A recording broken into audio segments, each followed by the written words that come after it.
तुम्ही stress मॅनेजमेंटसाठी meditation करा. हम्म. कारण तेही एक महत्त्वाचं आहे. काम डाऊन करा तुमचं माइंड.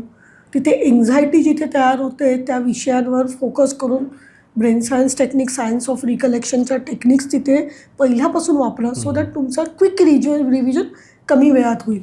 सो ते लास्ट मिनिट जे काही बुक्स असतात बघा, 11th आवरचे बुक्स असतात. सो ते कशासाठी असतात? शॉर्ट नोट्स असतात. हो. बरोबर. ते का वापरले जातात? कारण तुम्हाला पूर्ण अभ्यास आठवणीत ठेवण्याची वेळ नाही आहे. तुम्हाला छोट्या छोट्या क्ल्यूजमधनं तुम्हाला ते लक्षात ठेवायचं. ते मेंटल क्ल्यूज तयार करा. टॅगिंग करा. आपण जसं पूर्वीच्या ह्याच्यात बघितलं तर स्ट्रेस मॅनेजमेंटसाठी जर तुम्ही ब्रेन सायन्स करत नसाल तर योग्य झोप. म्हणजे एक्झामचं प्रेशर कशामुळे येतं की जर नीट अभ्यास झालेला नसेल, नीट झोप झालेली नसेल तर एक्झामचं प्रेशर येऊ शकतं आणि एक्झाममध्ये गोंधळ होऊ शकतो.